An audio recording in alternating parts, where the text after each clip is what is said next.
Okay, Nerva, I've had one of my fellow representatives give me your name. It's Nerva LaFortune. Correct. Welcome.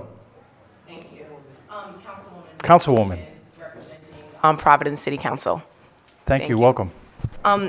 Good evening, Chairman Craven and members of the Judiciary Committee. My name is Nerva LaFortune, and I am a Providence City Councilor. I'm here tonight in support of House Bill 5127, the Reproductive Health Care Act, which my state representative, Rebecca Kislak, is also a co-sponsor. Last week marked the 46th anniversary of Roe v. Wade. On January 22, 1973, the U.S. Supreme Court issued the landmark legal decision affirming the constitutional right that protects a person's right to make their own medical decisions, which includes safe and legal abortion. And ever since that day, women, community, and religious groups, medical professionals, and elected officials have advocated tirelessly to protect that right. I stand here today as a mother, daughter, granddaughter. I stand here today as a Christian. And I stand here today as one of the proud sponsors of a resolution to support the Reproductive Health Care Act that was unanimously approved by my colleagues in the Providence City Council. We stood in our capital city to show that it's time to pass this law in our state. It's time to codify Roe v. Wade in Rhode Island and protect access to safe and legal abortion.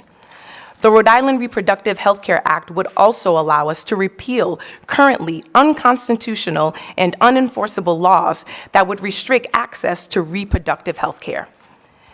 This bill protects basic rights of autonomy over our own bodies. Is there any right that is more fundamental in our society?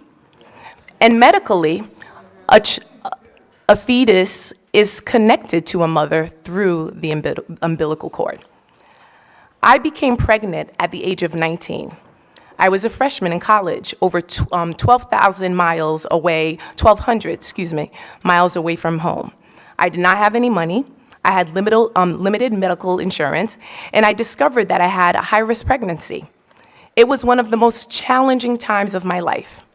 But thankfully, I had options. I had a choice. I spoke with medical staff at the hospital, at health clinics, at Planned Parenthood. I had the opportunity to speak with someone at a local adoption agency. I also talked with friends and religious leaders. I listened to many different ideas, but I still had the right to choose. My son is now 16. He is here not because of my religious beliefs. He is here because there is a law that allowed me to make the best choice for me at that time. I lost my friend who died during childbirth. She had several medical complications and had been advised to terminate her pregnancy. Her death was a tragic loss, but it is a comfort that she was able to make a choice about her pregnancy herself. I also know many women who were not ready to become parents, or who were assaulted and became pregnant. They too had the right to make a choice for themselves and their family. The government should not have any authority over a person's reproductive health care. It is that basic. Tonight, I urge you to work with the Rhode Island Coalition for Reproductive Freedom, the committee members, and all the supporters, and support the Reproductive Health Care Act. I'm here today because it is not just about reproductive privacy, it is about codifying rights in Rhode Island that protect the ability of women to control their own bodies. Let's codify the protections outlined in Roe v. Wade and repeal unenforceable laws that restrict women from accessing reproductive health care.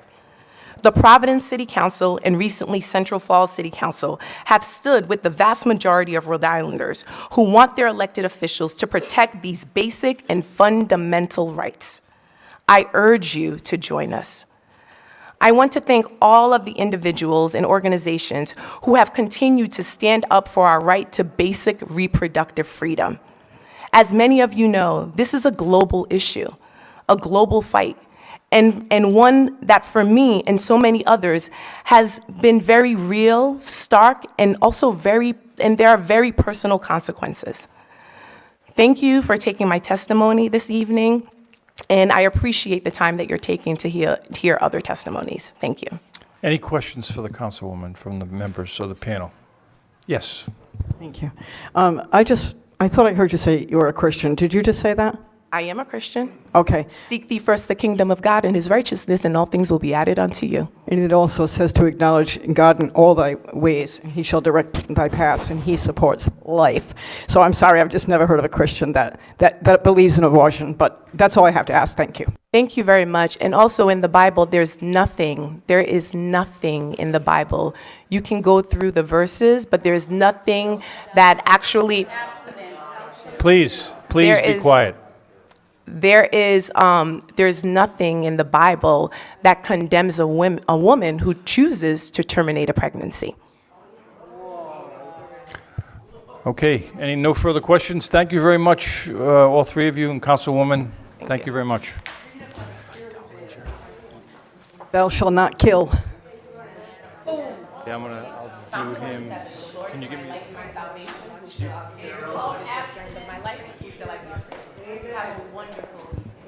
Thank you.